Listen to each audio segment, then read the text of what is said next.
Bismillahirrahmanirrahim. Assalamu alaikum. Welcome to the 15th online lecture of clinical pharmacy. Laboratory data interpretation का topic हम study कर रहे हैं और आज हम कवर करेंगे इलेक्ट्रोलाइट्स एंड ब्लड केमिस्ट्री। ठीक है, तो electrolytes and blood chemistry usually first set of lab test है जो कि ऑर्डर किया जाता है अपॉन पेशेंट प्रेजेंटेशन। जब हॉस्पिटल एडमिशन के लिए पेशेंट की प्रेजेंटेशन होती है तो ये यूजुअली फर्स्ट सेट होता है हमारे पास लैब टेस्ट का। इसमें दो सेट्स होते हैं, एक बेसिक मेटाबॉलिक पैनल है, बेसिक मेटाबॉलिक पैनल, और दूसरा comprehensive metabolic panel. Basic metabolic panel में हमारे पास sodium, potassium, chloride, carbon dioxide, glucose, nitrogen और प्रोटीन होता है। जबकि कॉम्प्रिहेंसिव मेटाबॉलिक पैनल में बहुत सारी चीज़ें जो कि बेसिक मेटाबॉलिक पैनल की, यानी कि ये सब चीज़ें, इसके अलावा albumin, alkaline phosphatase, alanine amino transferase, aspartate amino transferase, total bilirubin और कैल्शियम, ये दो चीज़ें इसमें शामिल होती हैं। तो depending on the presentation of the patient एक फिजिशियन जो है वो डिसाइड करता है कि बेसिक मेटाबॉलिक पैनल को ऑर्डर करना है या कॉम्प्रिहेंसिव मेटाबॉलिक पैनल को ऑर्डर करना है। तो सोडियम की अगर हम बात करें तो सोडियम ये हमारे पास रेफरेंस वैल्यू है। This is the cation in the extra cellular fluid. Cation है और एक्स्ट्रा सेलुलर फ्लूइड में होता है। ठीक है, हमारे पास दो किस्म के फ्लूइड है, एक एक्स्ट्रा सेलुलर फ्लूइड है, इंट्रा सेलुलर फ्लूइड है, और हमारे पास एनाइंस होती हैं और केटाइंस होती हैं। केटाइन वो हैं जो पॉजिटिव चार्ज के साथ हैं और एनाइन वो हैं जो कि नेगेटिव चार्ज के साथ हमारे पास केमिकल मोइटीज़ होती हैं। तो सोडियम केटाइन है एक्स्ट्रा सेलुलर फ्लूइड का और ये मेंटेन करता है C1 osmolality. C1 osmolality we know that it is the test to measure the amount of chemicals dissolve in liquid part of the blood, यानी कि लिक्विड पार्ट, ब्लड का जो liquid part है हमारे पास C1, उस C1 में chemicals की dissolution को, सोल्युबिलिटी को मेंटेन करता है हमारे पास सोडियम। इसके साथ साथ फ्लूइड बैलेंस को मेंटेन करने का जो मेन हमारे पास सोर्स है वो ये सोडियम की रेंज है। ठीक है, तो ऑस्मोलैलिटी वगैरह आपको पता है। फ्लूइड का ट्रांसफ़र जो होना है इंट्रा सेलुलर फ्लूइड में, एक्स्ट्रा सेलुलर फ्लूइड में, और कितना बॉडी में रहना है, कितना बॉडी से आउट जाना है फ्लूइड, ये सारा डिटरमाइन करता है हमारे पास सोडियम। इसके साथ साथ एसिड बेस बैलेंस, जो फिजियोलॉजिकल पीएच है हमारी बॉडी की, ये फिजियोलॉजिकल पीएच इम्पोर्टेंट है हमारे पास ऑर्गन्स और सिस्टमेटिक फंक्शंस के लिए। अगर ये एसिडिटी ज़्यादा हो जाए तो हमारे पास डिफरेंट डिज़ॉर्डर्स हो जाते हैं, और एसिडिटी कम हो जाए यानी कि बेसिसिटी इंक्रीज़ हो जाए तो डिफरेंट डिज़ॉर्डर्स जो है वो अक्यर होते हैं बॉडी में। तो सोडियम जो है वो मेंटेन करता है हमारा एसिड बेस बैलेंस को। इसके साथ साथ नर्व फंक्शन, नर्व की फिजियोलॉजी के लिए बहुत ज़्यादा इम्पोर्टेंट है सोडियम। तो अगर हाइपोनेट्रीमिया हो जाए, यानी कि इस रेंज से ज़्यादा हो जाए हमारे पास सोडियम, तो ये इंडिकेट करता है कि फ्लूइड इनटेक जो है वो इनएडिक्वेट है, यानी कि फ्लूइड जो है कम हो रहा है, फ्लूइड इनटेक कम है। इधर फ्लूइड कम है बॉडी में, इधर ड्यू टू फ्लूइड इनटेक और फ्लूइड लॉस, किसी वजह से फ्लूइड लॉस हुआ है या फ्लूइड इनटेक जो है वो कम है। अगर हाइपोनेट्रीमिया हो जाता है, अगर ये सोडियम की कंसनट्रेशन लेफ्ट साइड पे चली जाती है, कम हो जाती है, तो ये इंडिकेट करता है कि एक्यूमुलेशन है बॉडी वाटर, बॉडी में ज़रूरत से ज़्यादा वाटर जो है वो एक्यूमुलेट हुआ हुआ है। कंजेस्टिव हार्ट फेलियर होगा हुआ है। कंजेस्टिव हार्ट फेलियर में चूँकि हार्ट जो है वो प्रॉपरली पंप नहीं कर पाता ब्लड को, जब ब्लड की प्रॉपर पंपिंग नहीं हो पाती तो ब्लड प्रॉपरली सर्कुलेट नहीं हो पाता तो होता किडनीज। जब किडनीज की तरफ प्रॉपर सर्कुलेशन नहीं होती तो उसकी जो वाटर जो जितना बाहर निकालना है बॉडी से वो फंक्शन भी प्रॉपर नहीं हो पाता। तो कंजेस्टिव हार्ट फेलियर में वाटर जो है वो एक्यूमुलेट होने लगता है बॉडी में, जिसकी वजह से सोडियम की कंसनट्रेशन कम हो जाती है। सिरोसिस हमारे पास एक लिवर डिजीज़ है। लिवर डिजीज़ में भी जो है वो हाइपोनेट्रीमिया होने लगता है। सीवियर बर्न्स का अगर कोई पेशेंट है, बहुत ज़्यादा मसल बॉडी मसल्स जो है वो लॉस हो रहे हैं, तो वो मसल्स के साथ साथ जब बर्निंग होगी बॉडी की तो ऑब्वियसली वाटर भी जो है वो बर्न होकर वो लॉस हो जाएगा। ठीक जी, सीवियर बर्न्स में हाइपोनेट्रीमिया हो सकता है, और क्रोनिक रीनल फेलियर में, रीनल फेलियर अगर किडनीज ही काम नहीं कर रही, जब किडनीज काम नहीं करेंगी तो ऑब्वियसली वाटर एक्यूमुलेट हो जाएगा, वाटर एक्यूमुलेट होगा तो सोडियम की कंसनट्रेशन कम हो जाएगी बॉडी। नेफ्रोटिक सिंड्रोम भी इसी से रिलेटेड है, and syndrome of inappropriate anti diabetic hormone अगर काम नहीं करेगा तो डायोवेसिस जो है वो डिस्टर्ब हो जाएगी, जिसकी वजह से सोडियम बैलेंस भी आउट हो जाएगा। ठीक जी, इसके अलावा डायबिटीज इंसिपिडस, कुशिंग डिजीज़, हाइपोअल्डोस्टेरोन या हाइपरटोनिक सेलाइन सॉल्यूशन अगर एडमिनिस्टर की जाए, हाइपरटोनिक होगी तो हाइपरनेट्रेमिया क्लास पाएगी, हाइपरटोनिक सॉल्यूशंस। ये हाइपरटोनिक आइसोटोनिक सॉल्यूशंस आपने यकीनन जो है वो फार्माकोलॉजी की लैब में या थ्योरी में जो है वो स्टडी कर रखी होगी। ओके जी, फ्लूइड बैलेंस की हमने बात की थी। फ्लूइड बैलेंस का थोड़ा सा ओवरव्यू के टोटल बॉडी वाटर जो है एवरेज 42 लीटर्स का होता है, उसमें इंट्रा सेलुलरली जो डिस्ट्रीब्यूट हुआ हुआ होता है वो 28 लीटर है, और एक्स्ट्रा सेलुलर 14 लीटर है। ठीक है, तो इंट्रा सेलुलर मीन्स के विदिन द सेल्स 28 लीटर है, और एक्स्ट्रा सेलुलर 14 लीटर है। अब ये एक्स्ट्रा सेलुलर में से 3.5 लीटर या अप्रोक्सीमेटली 8% जो है वो हमारी वेजल्स में, वेस्कुलर सिस्टम में मौजूद होता है, और इस एक्स्ट्रा सेलुलर में से 10.5 लीटर मौजूद होता है इंटरस्टिशियल फ्लूइड में, as an interstitial fluid. Interstitial fluid is that fluid which exist between the cells. जो सेल्स के दरमियान जो स्पेस होता है, उस स्पेस में जो फ्लूइड होता है उसे हम कहते हैं इंटरस्टिशियल फ्लूइड, और जो वेजल्स में मौजूद होता है दैट इज वेस्कुलर फ्लूइड। तो ये दो हमारे पास डिस्ट्रीब्यूशन है, इंट्रासेलुलर की और एक्स्ट्रा सेलुलर की, और एक्स्ट्रा सेलुलर में से मज़ीद दो डिस्ट्रीब्यूशन है, interstitial and vascular fluid. Intake की अगर हम बात करें तो जो रूटीन नॉर्मल इंटेक है फ्लूइड का वो 2.5 लीटर्स है, और आउटपुट भी 2.5 लीटर्स है। ठीक है जी, तो ये डिफरेंट उसकी डिस्ट्रीब्यूशन है कि इनपुट में ओवर फ्लूइड्स जो हम ले रहे होते हैं, water intake, juices, other drinks वगैरह में 1.4 लीटर, फूड में 0.7 लीटर या 700 ml, और जो डिफरेंट हमारी बॉडी में मेटाबॉलिक ऑक्सीडेशन के थ्रू वाटर जनरेट होता है दैट इज़ 400 ml, तो this makes total of 2.5 litre. Similarly जो आउटपुट है वो सबसे ज़्यादा आउटपुट जो है वो यूरिनरी एस्पिरेशन के थ्रू होती है 1.5 लीटर, बाकी जो है वो हमारे रेस्पिरेटरी सिस्टम के थ्रू है 400 ml, और स्किन में स्वेट से रिलेटेड और फीकल मटेरियल के थ्रू 600 ml यहाँ से निकलती है। तो ये अप्रोक्सीमेटली आउटपुट इक्वल हो जाती है इनपुट के। तो जो एडमिटेड पेशेंट होते हैं उनमें ज़्यादातर यूरिन का इनपुट भी देखा जा रहा होता है कि वो कितना फ्लूइड जो है वो ले रहा है और कितना आउटपुट आ रहा है उसका 24 आवर्स का। तो इसके थ्रू जो है वो डिटरमाइन किया जा सकता है कि किडनीज नॉर्मल फंक्शन कर रही है और बॉडी में वाटर एक्यूमुलेट हो रहा है या नहीं हो रहा है। ठीक है, तो ये हमारी बात थी सोडियम से रिलेटेड। अब हम देखते हैं पोटेशियम। पोटेशियम की reference range 3.5 to 5.2 milliequivalent per litre आती है, और ये इंट्रा सेलुलर केटाइन है। ठीक, ये सोडियम जो है वो केटाइन का एक्स्ट्रा सेलुलर फ्लूइड में, पोटेशियम भी केटाइन है लेकिन ये इंट्रा सेलुलर है। ठीक, ये इनसाइड द सेल्स होता है। ये भी डिटरमाइन करता है एसिड बेस बैलेंस के लिए और कार्डियक एंड न्यूरोमस्कुलर फंक्शंस के लिए। तो पोटेशियम की अगर रेंज जो है वो डिस्टर्ब हो जाती है तो कार्डियोवैस्कुलर एंड न्यूरोमस्कुलर फंक्शंस जो है वो सीवियरली डिस्टर्ब होने लगते हैं।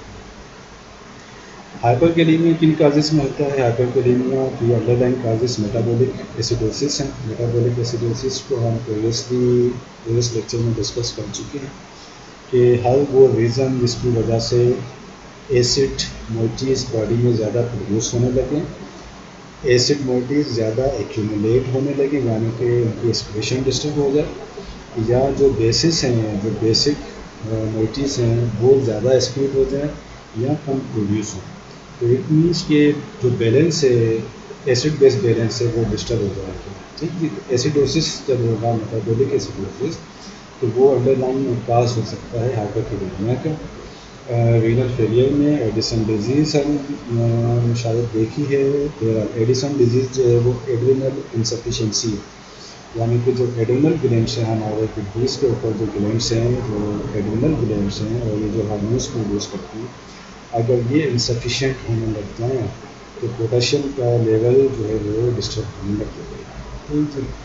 और डिहाइड्रेशन में ऐसा होने लगेगा, अगर बर्न्स हैं, इंजरीज हैं, किसी किस्म की सर्जरी हुई है, तो पोटेशियम ज़्यादा हो जाएगा, हाइपरकेलेमिया की साइड पे चला जाएगा। ओके जी, ड्रग्स। कौन कौन सी ड्रग्स हैं जिनमें कि पोटेशियम लेवल जो है वो इंक्रीज हो सकता है? Angiotensin converting enzyme inhibitors. Angiotensin converting enzyme inhibitors की एक पूरी जो है वो क्लास है हमारे पास ड्रग्स की। ये ड्रग्स जो है वो पोटेशियम के लेवल को डिस्टर्ब करते हैं, हाइपरकेलेमिया काज करते हैं। एंजियोटेंसिन रिसेप्टर ब्लॉकर्स दोनों हाइपरटेंसिव हैं, ये ACEIs भी हाइपरटेंसिव है, एंजियोटेंसिन रिसेप्टर ब्लॉकर्स भी हाइपरटेंसिव। ठीक है, तो ये पोटेशियम के लेवल को डिस्टर्ब करके जो है वो हाइपरटेंशन को ट्रीट करती हैं। इनका मैकेनिज्म इस तरह का है कि ये हाइपरकेलेमिया काज कर सकती हैं। पोटेशियम सप्लीमेंट्स अगर किसी वजह से दी है, यानी कि प्रोबेबली हाइपरकेलेमिया जिन काजिस में होगा और उनको हम ट्रीट करते हैं पोटेशियम सप्लीमेंट्स। तो पोटेशियम सप्लीमेंट्स अगर ज़्यादा हो गई, गैर ज़रूरी तौर पर ज़्यादा होने लग गई, तो ये काज करा देंगी हमारे पास हाइपरकेलेमिया, पोटेशियम लेवल इंक्रीज करा देंगे।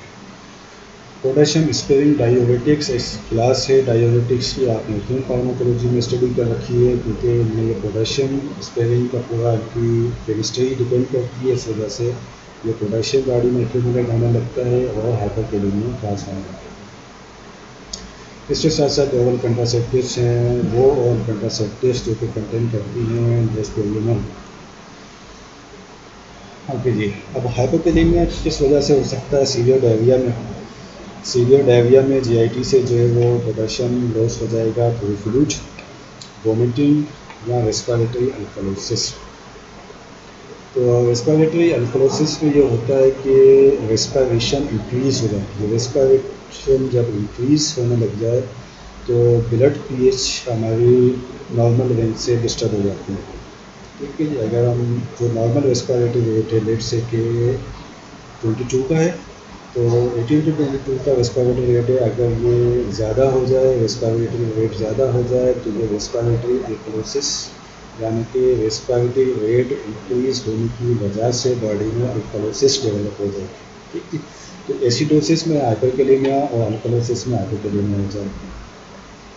कुशिंग डिजीज़ हम बात कर चुके हैं कि कुशिंग डिजीज़ वो डिजीज़ है जिसमें कि हमारे हार्मोनल डिस्टर्बेंस हो जाती है और वेट गेन होने लगता है और मून फेस एक अपीयरेंस होती है। प्रीवियस लेक्चर में हमने इसकी पिक्चर भी देखी है कि मून फेस अपीयरेंस होने लगती है, बॉडी में फैट एक्यूमुलेट होने लगता है और सम स्किन लेजन्स होते हैं। ठीक जी, इसके साथ साथ अल्कोहलिज्म में और ड्रग जो है वो एम्फोटेरेसिन बी। एम्फोटेरेसिन बी में हमारे पास हाइपोकेलेमिया काज करने लगती है एम्फोटेरेसिन बी।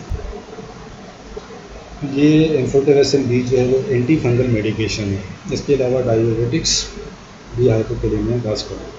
ठीक है, तो एडिसन डिजीज़ में एंटी डायूरेटिक्स डिस्टर्ब होता है, जिसकी वजह से हाइपोकेलेमिया होगा। डायूरेटिक्स में डायूरेसिस इंक्रीज होगी, जिसकी वजह से हाइपोकेलेमिया। और हाइपोकेलेमिया अगर हमारे पास काज होने लगे तो उसको हम करेक्ट करते हैं पोटेशियम सप्लीमेंट से। ठीक जी, और डिक्रीज पोटेशियम लेवल डिफ़िकल्ट होता है ट्रीट करना उस वक्त तक जब तक कि हम मैग्नीशियम के लेवल्स को मेंटेन नहीं करें। ठीक है, तो फिजियोलॉजी जो है वो पोटेशियम की और मैग्नीशियम की इस तरह से रिलेटेड है कि अगर हाइपोकेलेमिया काज हुआ है तो हमने मैग्नीशियम भी लो होगा, पहले मैग्नीशियम को हमने मेंटेन करना है और उसके बाद पोटेशियम को करेक्ट करना है विद पोटेशियम सप्लीमेंट्स।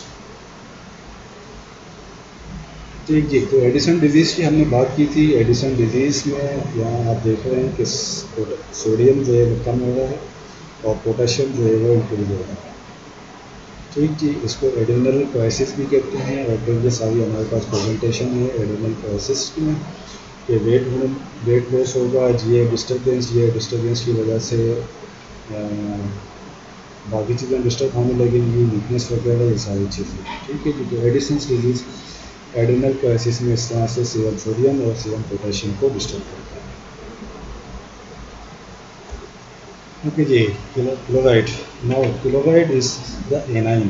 ठीक जी। प्रीवियसली हमने दो केटाइन देखे हैं, सोडियम जो कि एक्स्ट्रा सेलुलर है और पोटेशियम केटाइन है जो कि इंट्रा सेलुलर है। अब हमारे पास क्लोराइड एनाइन है which is extra cellular A9. ये हमारे पास इसकी रेफरेंस वैल्यू है। ठीक जी। और ये भी हमारे पास रिक्वायर्ड होता है fluid balance and acid base balance के, एसिडिटी और बेसिसिटी को मेंटेन करने के लिए और फ्लूइड बैलेंस के लिए सोडियम के साथ फ्लूइड बैलेंस मेंटेन करने के लिए क्लोराइड चाहिए।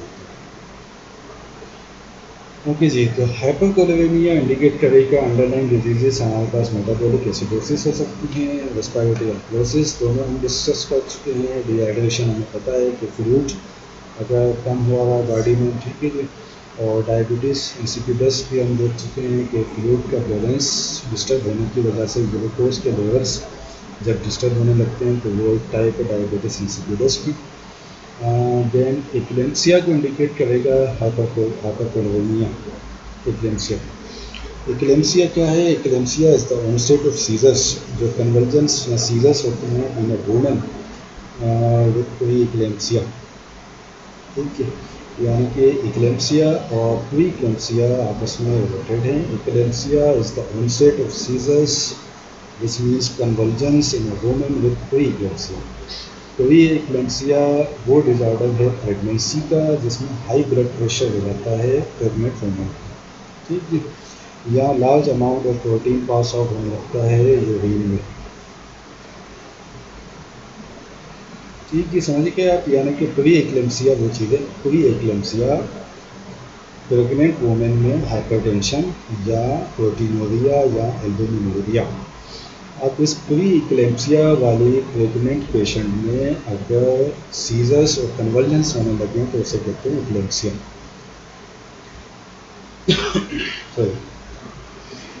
नेक्स्ट है वो ऑब्वियसली अगर रीनल डिसऑर्डर किसी किस्म का है तो वो हाइपरकोलेरेमिया कह सकते हैं।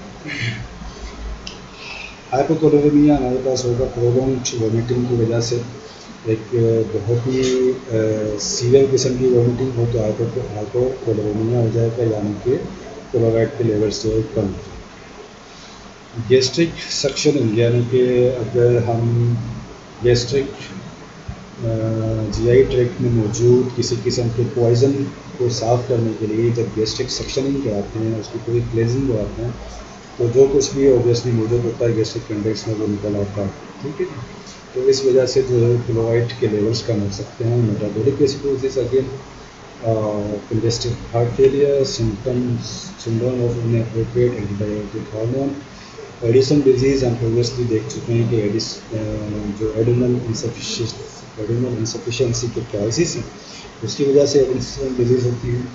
और ड्रग्स में हमारे पास दो क्लासेस हैं, H2 blockers and proton pump inhibitors. Proton pump inhibitors आपको पता है कि इसमें ओमेप्राजोल, एसेमेप्राजोल, पेंटाप्राजोल वगैरह ये पूरी जो है क्लास है प्रोटॉन पंप इनहिबिटर्स की। और H2 ब्लॉकर्स में वेरिटिडीन, साइमिटिडीन, ये कंप्लीट क्लास है H2 ब्लॉकर्स की।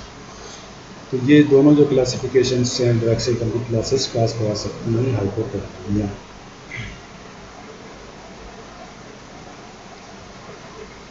ओके जी। तो carbon dioxide content, carbon dioxide content की ये हमारे पास सीक्वेंस है 22 से 30 मिली इक्विवेलेंट पर लीटर।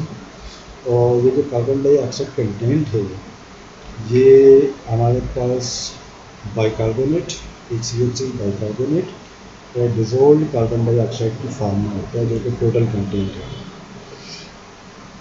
यानी कि सॉरी हम ये कह सकते हैं कि carbon dioxide content is composed mostly of bicarbonate which is a base. ठीक है जी, bicarbonate which is a base and dissolved carbon dioxide. अच्छा जी, ये एक्सट्रीमली इम्पोर्टेंट है फिजियोलॉजिक पीएच के लिए। Carbon dioxide content is extremely important for physiologic pH. ठीक है जी, और ये जो हमारे पास रेफरेंस रेंज है इसको रेगुलेट कौन करता है? किडनीज रेगुलेट करती है। अगर ये इंक्रीज हुआ है तो मेटाबॉलिक अल्कलोसिस को इंडिकेट कर सकता है, अंडरलाइन काज है तो मेटाबॉलिक अल्कलोसिस है, और अगर डिक्रीज है तो मेटाबॉलिक एसिडोसिस या डायबिटिक कीटोएसिडोसिस है। अभी जो एसिडोसिस कीटोएसिडोसिस एक कंप्लीट क्लासेस है हमारे पास डिजीज़ की। तो जब डिजीज़ मॉडल्स हम कर रहे होंगे तो इन चीज़ों को आप मज़ीद डिटेल में पूरा मैकेनिज़्म और उनकी ट्रीटमेंट वगैरह स्टडी करेंगे। फिलहाल के लिए हम जो बेसिक चीज़ें मैंने आपको पहले स्लाइड्स में बताई हैं, मेटाबॉलिक अल्कलोसिस, एसिडोसिस देंगे। तो एसिडोसिस ही जो हमने बात की थी जिस तरह से कि एसिड की प्रोडक्शन बॉडी में इंक्रीज़ हो जाए या एसिड मोइटीज़ की एक्यूमुलेशन इंक्रीज़ हो जाए। एक्यूमुलेशन किस तरह से इंक्रीज़ हो सकती है कि एसिड मोइटीज़ की एक्सक्रीशन जो है वो रिड्यूस हो जाए। ठीक है, तो क्या होगा कि जो बैलेंस है एसिड का और बेस का वो डिस्टर्ब हो जाएगा। जब एसिड इंक्रीज़ होने लग जाए तो मेटाबॉलिक एसिडोसिस है, और अगर अल्कलाइन मॉलिक्यूल्स इंक्रीज़ होने लग जाएँ वो किस तरह से इंक्रीज़ हों कि उनकी प्रोडक्शन इंक्रीज़ हो जाए या उनकी एक्सक्रीशन जो है वो कम हो जाए। एक्सक्रीशन कम होने की वजह से एक्यूमुलेशन बढ़ जाएगी। ठीक है, या एसिड मॉलिक्यूल्स जो है एसिड सब्सटेंसेस ज़्यादा एक्सक्रीट होने लग जाए तो दोनों सूत्रों में बैलेंस आउट हो जाएगा, फिजियोलॉजिक पीएच का बैलेंस आउट। ठीक है जी।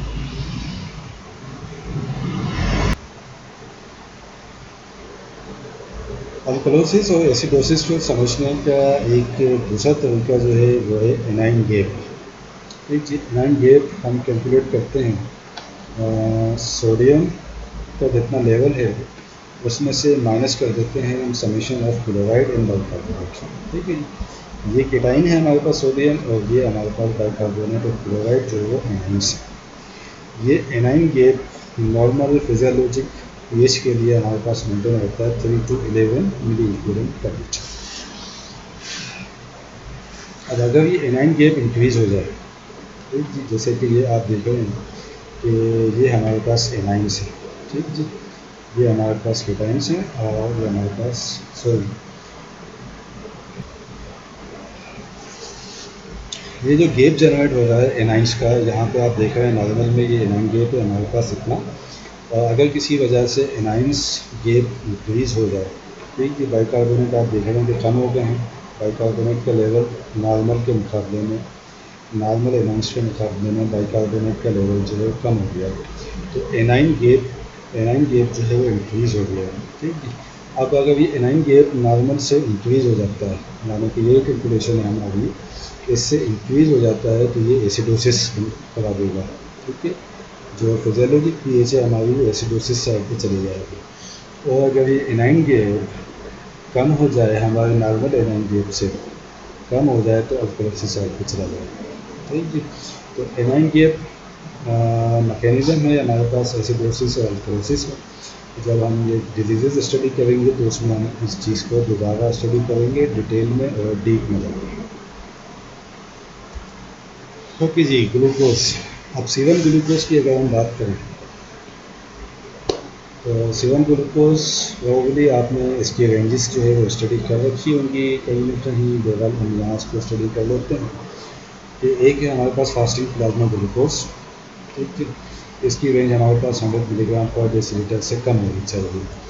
अब ये इसकी एक रेंज हमारे पास 110 मिलीग्राम की भी आती है। तो ये 2 से 3 डिफरेंट ऑर्गेनाइजेशंस हैं, जैसे कि एक WHO है, एक अमेरिकन डायबिटीज़ एसोसिएशन है और एक American association of clinical endocrinologist. तो इनमें से 2 की जो है वो 100 है और एक की शायद 110 है। तो बहरहाल ये जो भी हॉस्पिटल में आप काम कर रहे होंगे एज अ फार्मासिस्ट, या जिस लैब की आपके पास रिपोर्ट आ रही होगी, वो जिस रेफरेंस रेंज को फॉलो कर रहा होगा उसके अकॉर्डिंग आपके पास रेंज होगी कि कौन सी फॉलो करनी है। तो usually it should be less than 100 milligram पर डेसीलीटर फॉर फास्टिंग। ठीक है, फास्टिंग 8 to 12 आवर्स की फास्टिंग के बाद सीरम ग्लूकोज की लेवल जो है वो 100 मिलीग्राम पर डेसीलीटर से कम होनी चाहिए, जिसको हम कहेंगे नॉर्मल। इम्पेयर्ड फास्टिंग ग्लूकोज वो रेंज है जिसमें हम पेशेंट को ना तो डायबिटीज़ का पेशेंट कहते हैं और ना ही उसे नॉर्मल पेशेंट कहते हैं। इम्पेयर्ड फास्टिंग ग्लूकोज का मतलब ये है कि पेशेंट अब रिस्क पे आ गया है, पेशेंट के प्रोफाइल में एक रिस्क फैक्टर है कि अगर पेशेंट का लाइफ स्टाइल प्रॉपर अडाप्ट ना कराया गया तो ये पेशेंट मूव कर जाएगा डायबिटीज़ मेलिटस की रेंज में आता है। ठीक है जी। तो अगर सीरम ग्लूकोज की लेवल 100 से 125 मिलीग्राम पर डेसीलीटर है फास्टिंग की, तो इट मीन्स कि पेशेंट जो है वो रिस्क फैक्टर पे है, डायबिटीज़ पे चला है। और अगर ये रेंज फास्टिंग की, तो ये आप ये देखें कि यहाँ फास्टिंग प्लाज्मा लिखा हुआ है, लेकिन ये रेंज भी फास्टिंग प्लाज्मा की है और ये रेंज भी फास्टिंग प्लाज्मा की है, तीनों रेंजेस फास्टिंग प्लाज्मा की है। ठीक है जी। 100 से कम होगा तो नॉर्मल है, 100 से 125 तक जाएगा तो इम्पेयर्ड फास्टिंग ग्लूकोज है, IFG। एक मीन्स के पेशेंट रिस्क फैक्टर पे है, पेशेंट की लाइफ स्टाइल मॉडिफिकेशन करानी है ताकि पेशेंट नॉर्मल साइड पे जाए या एटलीस्ट यहाँ पे रहे, डायबिटीज़ साइड पे मूव ना हो। अगर 126 मिलीग्राम पर डेसीलीटर से ज़्यादा लेवल आ गया है तो इट मीन्स के पेशेंट डायबिटीज़। ठीक है। एक और टेस्ट जो है वो डिटरमाइन किया जाता है कोई डायबिटीज़ के डिटरमाइन करने के लिए, यानी कि ये जो IFG है ये डिटरमाइन करती है कोई डायबिटीज़। इस लेवल को हम कह सकते हैं कि पेशेंट कोई डायबिटीज़ पे है। ओके जी। तो फास्टिंग प्लाज्मा ग्लूकोज के अलावा जो टेस्ट किया जाता है ग्लूकोज का वो है 2 hour post load plasma glucose, जिसको हम कहते हैं ऑरल ग्लूकोज टॉलरेंस टेस्ट। ठीक जी। इसमें ये होता है कि पेशेंट को 75 मिलीग्राम ग्लूकोज की सॉल्यूशन जो है वो एडमिनिस्टर की जाती है ऑरली। ठीक है जी। तो इसको हम कहेंगे ऑरली 75 ग्राम, 75 मिलीग्राम नहीं, 75 gram glucose oral solution administer की जाती है और डिफरेंट टाइम पॉइंट्स में 2 आवर्स के बाद जो है वो चेक की जाती है सीरम ग्लूकोज। तो पोस्ट लोड ग्लूकोज अगर 140 मिलीग्राम पर डेसीलीटर से कम है तो पेशेंट है नॉर्मल। अगर 2 आवर्स के बाद ये रेंज 140 से 199 मिलीग्राम पर डेसीलीटर है तो पेशेंट आएगा आपका प्री डायबिटीज़, यानी कि ये इम्पेयर्ड ग्लूकोज टॉलरेंस है। पेशेंट ग्लूकोज टॉलरेंस जो कैपेसिटी है वो इम्पेयर्ड है, नॉर्मल नहीं है, लेकिन ये डायबिटीज़ में भी नहीं है। ठीक है जी। तो इसको हम प्री डायबिटीज़ को दोनों में ला सकते हैं। तो हम ये कह सकते हैं कि इम्पेयर्ड फास्टिंग ग्लूकोज और इम्पेयर्ड ग्लूकोज टॉलरेंस दोनों इंटीग्रेट करती हैं हमारे पास प्री डायबिटिक के पेशेंट को। जबकि अगर पोस्ट लोड 200 मिलीग्राम पर डेसीलीटर से ज़्यादा है तो ये पेशेंट कंफर्म हो जाएगा उसकी diabetes as a diabetes mellitus patient. ठीक है। इसके अलावा HbA1c इट्सेल्फ ग्लूकोज का टेस्ट नहीं है, लेकिन अगर हम ये कहें कि ये सारी चीज़ें हमने डायबिटीज़ के लिए स्टडी की हैं तो HbA1c एक्चुअली हीमोग्लोबिन के वो मॉलिक्यूल हैं जो कि अपने साथ कैरी करते हैं ग्लूकोज के मॉलिक्यूल्स को। ठीक है। तो HbA1c में कितनी परसेंट ग्लूकोज के मॉलिक्यूल्स मौजूद होते हैं इस बेस पे हम डिटरमाइन करते हैं पेशेंट की डायबिटीज़ के लेवल्स। दूसरा बेनिफिट ये होता है कि ये HbA1c जो है वो प्रीवियस 3 to 6 मंथ्स का स्टेटस को इंडिकेट करता है। ठीक है। तो लेट से कि अगर एक पेशेंट को डायबिटीज़ रिसेंटली डेवलप हुई है, रिसेंटली उसको सिम्टम्स आए हैं और HbA1c अगर हम उसका कराएँ तो HbA1c उसका क्लियर पिक्चर जो है वो नहीं देगा। ठीक है। सिमिलरली अगर एक पेशेंट में हम देख रहे हैं कि डायबिटीज़ मेलिटस के सिम्टम्स जो है बहुत सीवियर आ रहे हैं, लेकिन अगर हम उसके FPG भी उसकी सही आ रही है और दूसरे टेस्ट उसके सही आ रहे हैं, लेकिन सिम्टम्स जो है वो सीवियर आ रहे हैं। इसकी एक चांस ये हो सकता है कि ये जो टेस्ट हैं ये एक लंबे ड्यूरेशन की पिक्चर जो है वो नहीं दिखा सकते। अगर इस पेशेंट का हम HbA1c कराएं तो HbA1c हमें बता देगा कि इस पेशेंट की डायबिटीज़ का स्टेटस जो है वो डिस्टर्ब है, ठीक है जी। जबकि दूसरे टेस्ट अगर नॉर्मल आ रहे हैं तो हम ये कह सकते हैं कि पेशेंट ने रिसेंटली गुज़श्ता 2-3 दिन में या 8-10 दिन में अपने ग्लूकोज को मेंटेन किया है। अदरवाइज़ प्रीवियसली बहुत अरसे से उसने अपने ग्लूकोज को मेंटेन नहीं कर रखा, ठीक है जी।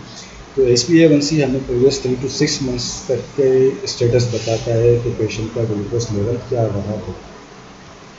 3 रेंज है हमारे पास, 5.7 से कम होगा तो नॉर्मल है, 5.7 to 6.4 होगा तो इंक्रीज रिस्क ऑफ डायबिटीज़ है, यानी कि IFG, ये IFG और IGT और ये वाली जो रेंज है HbA1c ये आपस में कोरिलेट करेंगे। और अगर HbA1c ज़्यादा है, 6.5% से ज़्यादा है, तो इट मीन्स कि पेशेंट डायबिटीज़ मेलिटस का पेशेंट है। ओके जी, एक और हमारे पास डायबिटीज़ की टाइप होती है जो is called gestational diabetes mellitus. Gestational diabetes mellitus वो डायबिटीज़ है जो कि एक प्रेग्नेंट फीमेल को होती है ड्यूरिंग द प्रेगनेंसी, और इसमें दोनों चांसेस होते हैं कि प्रेगनेंसी के दौरान जब गेस्टेशनल डायबिटीज़ मेलिटस हो गई और वो प्रॉपरली मैनेज हो गई तो प्रेगनेंसी के बाद पेशेंट अपने नॉर्मल स्टेटस पे भी जा सकता है, provided with life style modification. और इसमें ये भी चांस हो सकता है कि कोई गेस्टेशनल डायबिटीज़ मेलिटस कंटिन्यू कर जाए डायबिटीज़ मेलिटस में, या तो ये एक रिस्क फैक्टर के तौर पर रहता है कि जिस फीमेल को गेस्टेशनल डायबिटीज़ मेलिटस कभी हुई है प्रीवियसली हिस्ट्री में, तो आगे जाके कभी भी इस तरह के पेशेंट को डायबिटीज़ मेलिटस डेवलप हो सकती है, ठीक है जी। तो ये टेस्ट जो है वो सिमिलर है हमारे पास और 2 आवर पोस्ट प्लाज्मा ग्लूकोज में। यहाँ हम 75 ग्राम ओवरली एडमिनिस्टर करते हैं, यहाँ पे 100 ग्राम ग्लूकोज लोड देते हैं पेशेंट को, ठीक है जी, 100 ग्राम ग्लूकोज लोड। और फिर डिफरेंट हमारे पास टाइम पॉइंट्स हैं, ये 3 टाइम पॉइंट्स हैं हमारे पास।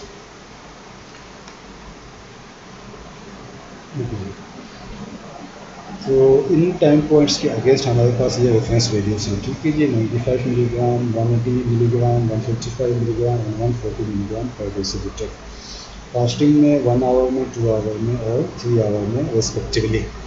अब अगर इसमें से कोई भी दो वैल्यूज़ जो है वो एक्सीड कर जाती हैं, ठीक है, दो वैल्यूज़ एक्सीड कर जाती हैं, यानी कि अगर 180 से ज़्यादा हो और यहाँ पे 140 से ज़्यादा हो, या यहाँ पे 155 से ज़्यादा हो या 140 से ज़्यादा हो, कोई भी दो वैल्यूज़ आपस में मैच कर जाती हैं, तो इट मीन्स के पेशेंट जो है वो गेस्टेशनल डायबिटीज़ मेलिटस का है, वो डायबिटीज़ जो कि होती है ड्यूरिंग दी प्रेगनेंसी।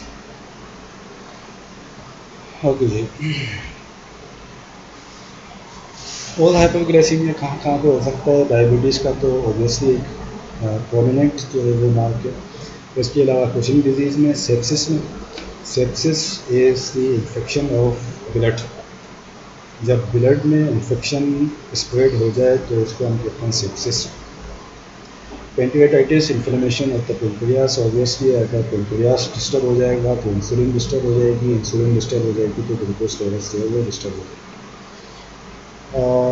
शॉक किसी किस्म की हमारे पास ब्लड सप्लाई उस एरिया तक डिस्टर्ब हो जाए, ब्लॉक हो जाए, मायोकार्डियल इंफार्क्शन, कार्डियक टिश्यूज़ तक ब्लड सप्लाई का ना पहुँचना, कॉर्टिकोस्टेरॉइड्स के यूज़ करने से इंक्रीज हो जाती है हाइपरग्लाइसीमिया और नियासिन। नियासिन या निकोटिनिक एसिड जो है वो हमारे पास विटामिन है, एक विटामिन B3, ठीक, विटामिन B3 के एक्सेस यूज में हाइपरग्लाइसीमिया कहा जा सकता है। ओके जी, हाइपरग्लाइसीमिया यानी कि रिड्यूस लेवल ऑफ ग्लूकोज हो सकते हैं मिस्ड मील में। अगर एक मील मिस कर दिया है जो रूटीन टाइमिंग से मील की, उस मील का उस टाइम का मील अगर नहीं लिया तो ग्लूकोज लेवल ड्रॉप हो सकता है। Oral hypoglycaemic agents, oral hypoglycaemic agents यानी कि डायबिटीज़ के लिए मेडिसिन तो खा ली है लेकिन खाना नहीं खाया, ठीक है जी, या ओरल हाइपोग्लाइसेमिक एजेंट्स जितने यूज़ किए हैं उसके अकॉर्डिंग जो है वो मील नहीं लिया तो हाइपोग्लाइसीमिया हो जाएगा। ठीक जी, तो एक्चुअली तो ओरल हाइपोग्लाइसेमिक एजेंट्स यूज़ किए जाते हैं ताकि ग्लूकोज लेवल अपनी रेफरेंस रेंज में रहे, लेकिन इनका इम्प्रॉपर यूज़, इम्प्रॉपर मैनेजमेंट की वजह से हाइपोग्लाइसीमिया का हो सकता है। इंसुलिन ओवरडोज, हमें पता है कि इंसुलिन का डोज जो है वो उतना लिया जाता है जितना कि हम कैलोरीज़ का इंटेक कर रहे हैं।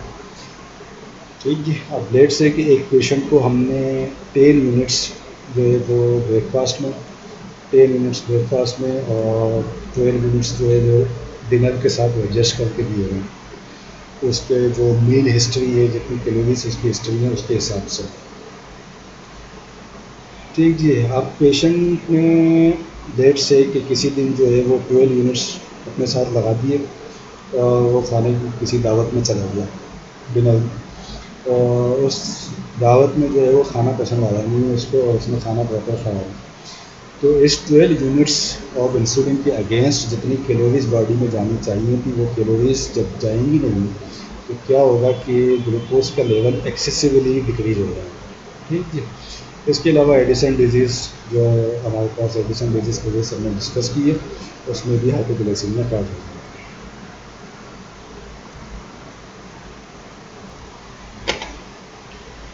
ओके जी, then we have blood urea nitrogen.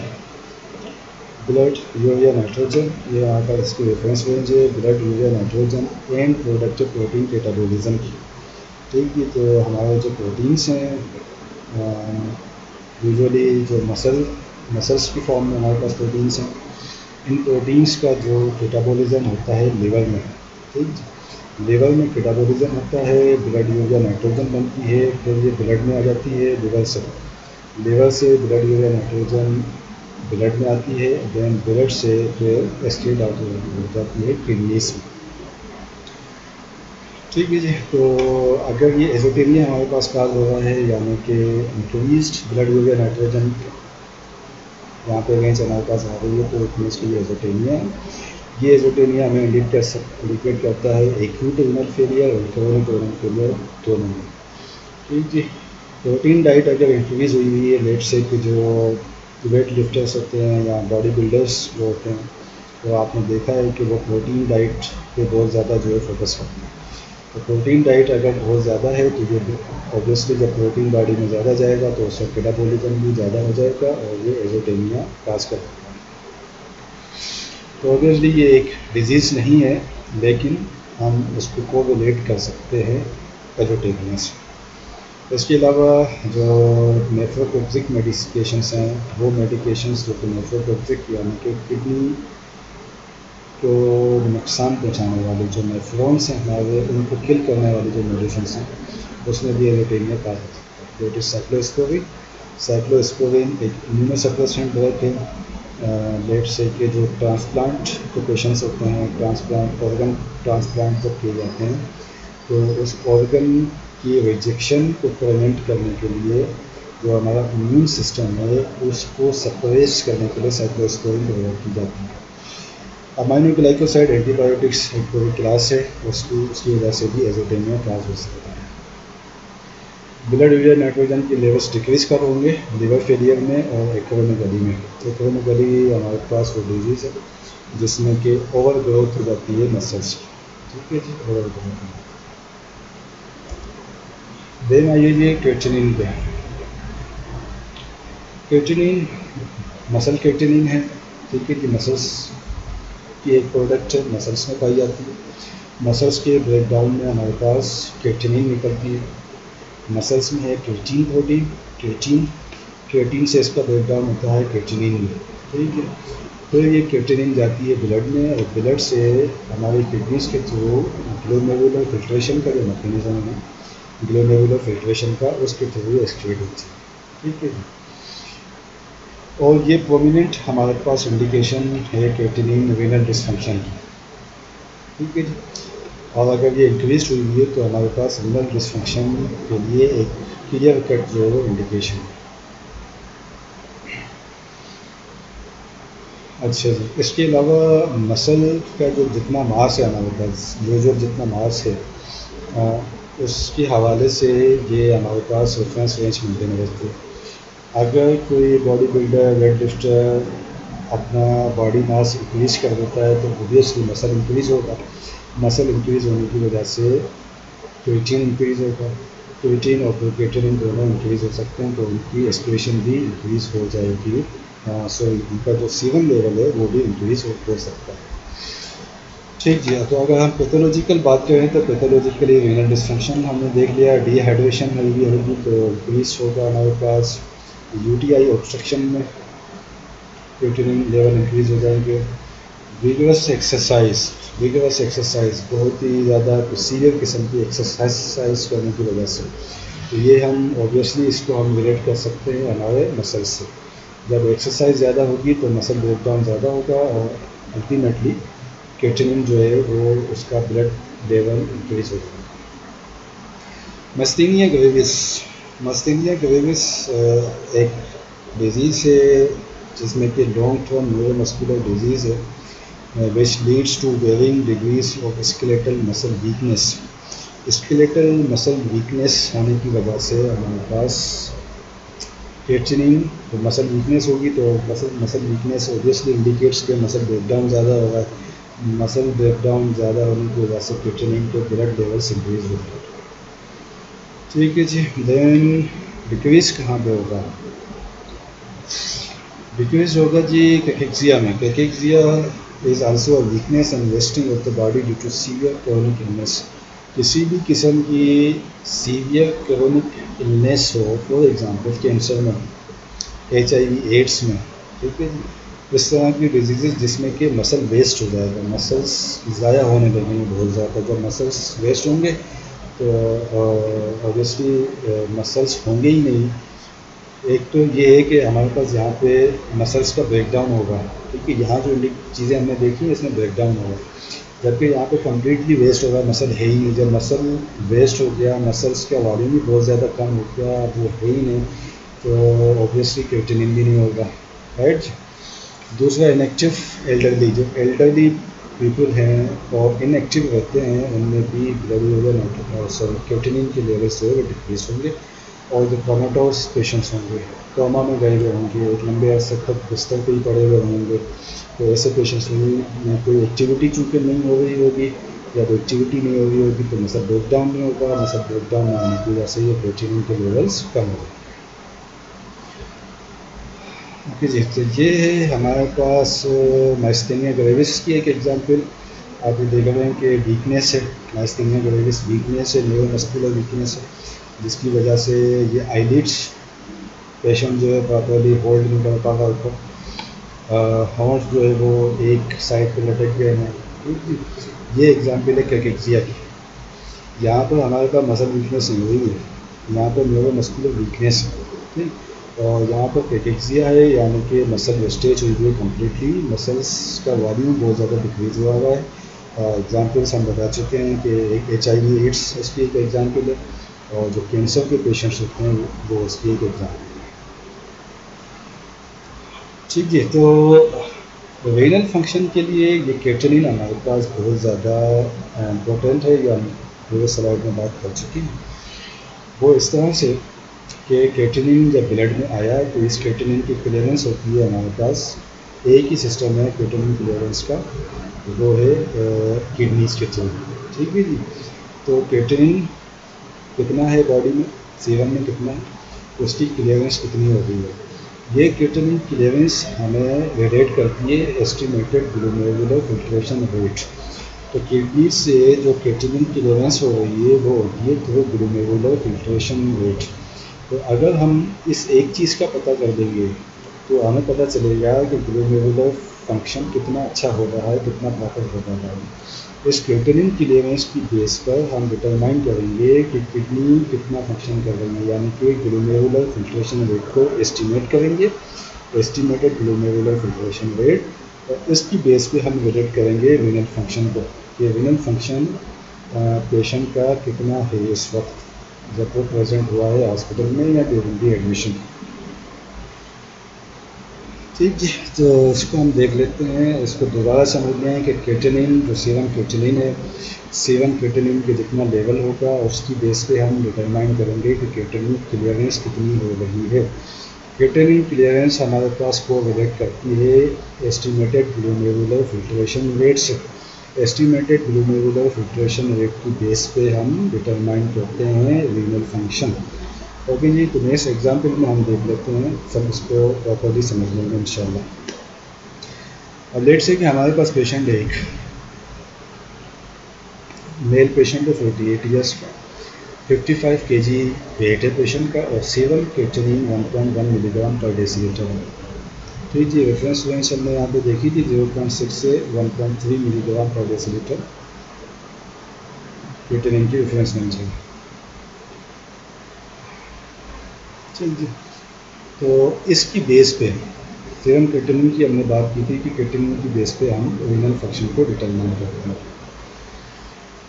और कीजिए, तो अब ये क्रेटिनिन क्लियरेंस की जो हमने यहाँ बात की थी, क्रेटिनिन क्लियरेंस, ये वाली क्रेटिनिन क्लियरेंस, ये क्रेटिनिन क्लियरेंस हम डिफरेंट इक्वेशंस के थ्रू डिटरमाइन करते हैं, जिसमें कि पीड्स के लिए अलग है, एडल्ट्स के लिए अलग है, और तो डिफरेंट कंडीशंस के अकॉर्डिंग डिफरेंट इक्वेशंस हैं। इसमें से जो सबसे ज़्यादा कॉमनली यूज़ की जाती है equation, it is called Cockcroft Gault formula for estimating creatinine clearance. तो क्रेटिनिन क्लियरेंस हम इस इक्वेशन के थ्रू डिटरमाइन करेंगे। इक्वेशन आपके सामने है, बिल्कुल clear. 140 minus age, 140 minus age यानी कि 140 माइनस 48 ईयर्स। इसे हम मल्टीप्लाई करेंगे lean body weight, body weight है हमारे पास 55 किलोग्राम का।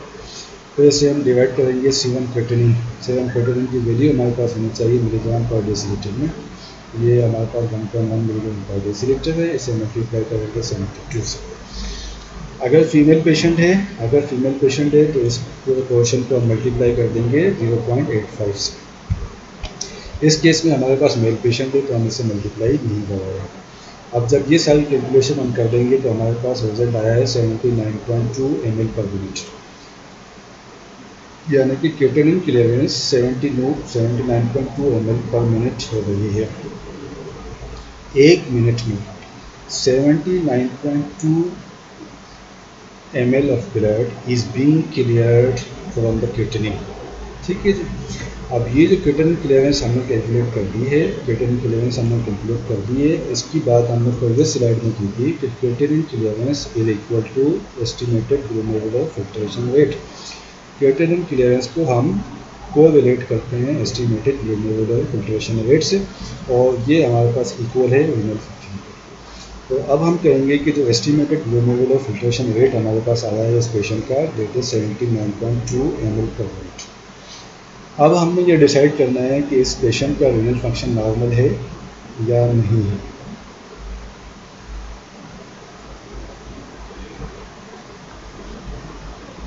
जी भाई, तो अब अगर हम इसकी कोरोनिक किडनी डिजीज़ की क्लासिफिकेशन देखें तो ये क्लासिफिकेशन मज़ीद डिटेल में आप देखेंगे जब एक्यूट रीनल फेलियर और क्रोनिक किडनी फेलियर के डिजीज़ मॉड्यूल्स को स्टडी करेंगे, इंक्लूडिंग दियर थेराप्यूटिक मैनेजमेंट। यहाँ पर हम ये देख लेते हैं कि क्रोनिक किडनी डिजीज़ के according to glomerular filtration rate या estimated glomerular filtration rate 5 classes हैं, 5 स्टेजेस हैं। ठीक है जी, इसमें से स्टेज 3 की 2 हैं, ए एंड बी। तो स्टेज 1 पे जो नॉर्मल पेशेंट है जिसका कि किडनी फंक्शन 90% टू 100% काम कर रहा है, ठीक है जी, इसमें GFR होनी चाहिए 90 ml और हायर। ठीक है जी, यहाँ पे यूनिट हमारे पास ml है, ml per minute, ml per minute. जी आई एम सॉरी अगर मैंने इसे प्रॉपर ना लिखा हो, आप अपने पास नोट कर लीजिएगा, ml per minute estimated GFR। ठीक, ये हमारे पास वैल्यूज़ हैं। तो 90 ml पर मिनट और हाई होनी चाहिए स्टेज 1 के लिए, जिसे हम कहेंगे नॉर्मल, विच मीन्स के पेशेंट का किडनी फंक्शन 90 टू 100% प्रॉपर है। स्टेज 2 में जब 89 टू 60 होने लगे, 89 टू 60 या 60 टू 89 आप इसे कह, इसका मतलब ये है कि पेशेंट जो है वो अर्ली किडनी फेलियर के साइड पे है, पेशेंट का जो किडनी फंक्शन है, जो रीनल फंक्शन है, वो 90% से कम हो गया है। ठीक है जी, 60 to 89% तक चला गया है। 60 ml to 89 ml का मतलब हो जाएगा 60 to 89% तक पेशेंट का रीनल फंक्शन चला गया है। यहाँ पे हमारे पास वैल्यू है 69। ठीक है, तो ये पेशेंट अब कौन सी क्लास में है? ये पेशेंट हमारे पास स्टेज 2 में आया है। ठीक है, तो हमें पेशेंट का रीनल फंक्शन को मॉनिटर करना है, रीनल फंक्शन को ठीक करना है कि पेशेंट का रीनल फंक्शन जो है वो एक तो इससे ज़्यादा ख़राब ना हो, यानी कि इस तरफ नहीं जाना चाहिए। ठीक है, इससे रोकना है और इस तरफ जो है इसको इम्प्रूव करना। ओके जी, तो ये है हमारे पास क्रिएटिनिन की वैल्यू। अब आइए जी यूरिक एसिड पे। Uric acid main metabolic and product है यूरिन बेसिस ऑफ डीएनए। जो हमारे सेल्स हैं, ये सारे सेल्स में आपको बहुत अच्छे से बायोकेमिस्ट्री पढ़ रखी है। जो डीएनए का आपको पता है, तो डीएनए का जो मेटाबॉलिज्म है उसकी एंड प्रोडक्ट है। डीएनए में हमारे पास प्यूरिन बेसिस है, प्यूरिन बेसिस की एंड प्रोडक्ट है यूरिक एसिड। ठीक है, तो यूरिक एसिड हमारे पास इंक्रीज़ हो जाएगा अगर हम किसी वजह से प्यूरिन वेस्टाइट जो है ज़्यादा ले रहे हैं। ठीक है, जो प्यूरिन वेस्टाइट आप देख सकते हैं इंटरनेट पे कि क्या क्या उसमें इंक्लूड है।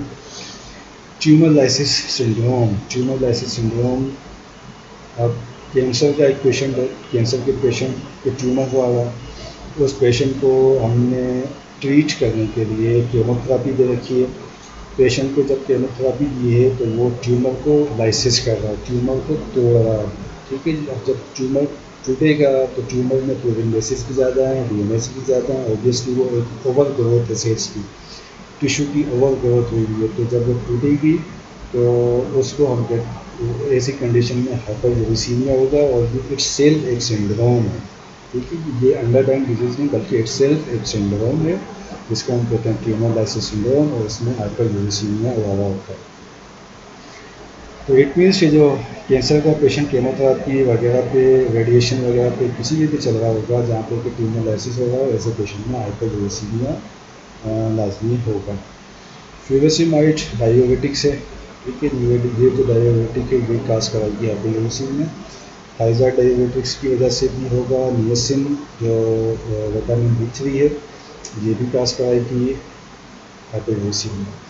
जो दो ज़्यादा इम्पोर्टेंट इंडिकेशंस हैं हाइपरयूरेसीमिया की, वो है गाउटी आर्थराइटिस। जब पेशेंट ये कंप्लेंट लेके आएगा कि जी मेरे हाथों के जो जोड़ हैं, इन जोड़ों में दर्द होता है, उंगलियों के जोड़ों में या पैरों के जो जोड़ हैं, इन जॉइंट्स में पेनफुल मूवमेंट में कर पाता है, बहुत पेन होता है या इन्फ्लेमेशन होती है, तो ये इसको कहते हैं हम आर्थराइटिस। एक पूरी डिजीज़ की क्लास है आर्थराइटिस, जिसमें रोमेटॉइड आर्थराइटिस और दीगर किस्म के आर्थराइटिस जैसे कि गाउटी आर्थराइटिस वगैरह आते हैं। ठीक है, तो इसमें सबसे मेन इंडिकेशन है हाइपरयूरेसीमिया की। इसके अलावा नेफ्रोलिथिसिस यानी कि किडनी स्टोन्स में कैल्शियम, फॉस्फेट और अदर कंपोनेंट्स ऑफ फूड्स जो हैं वो इसमें आते हैं। ठीक है जी, और इसकी हमने बात कर दी कि गाउट एक पूरी क्लास डिजीज़ की, आर्थराइटिस क्लास और डिजीज़ की, इसमें कोई डिफरेंट सब टाइप्स ऑफ डिजीज़ की, ये हमारे पास इस तरह की हैं। ठीक है जी, तो ये गाउटी आर्थराइटिस में आप देख रहे हैं कि ये इसमें इन्फ्लेमेशन हो रही है इसमें जो है। ठीक है जी, और गाउटी टॉफ़ी में एक पॉइंट टाइप की एक एक्सटेंड होने वाला पॉइंट की तरह जो है इन्फ्लेमेशन होती है जॉइंट्स की। अब ये नॉट नेसेसरी कि ये सिर्फ फीट में हो, ये गाउट एंड आर्थराइटिस जो है ये पूरे बॉडी के जो जॉइंट्स हैं इसमें हो सकती है। राइट जी, तो ये सबसे ज़्यादा इम्पोर्टेंट है हमारे पास यूरिक एसिड के लिए गाउट। हाइपरयूरेसीमिया अगर हुआ हुआ है तो ये इतना ज़्यादा क्लिनिकली सिग्निफिकेंट नहीं है हाइपरयूरेसीमिया। ठीक जी, तो ब्लड केमिस्ट्री और इलेक्ट्रोलाइट्स का जो इम्पोर्टेंट थे वो हमने यहाँ पर स्टडी कर दिए। कोई आपका इसके बारे में कोई क्वेरी हो तो आप मुझे ईमेल कर सकते हैं।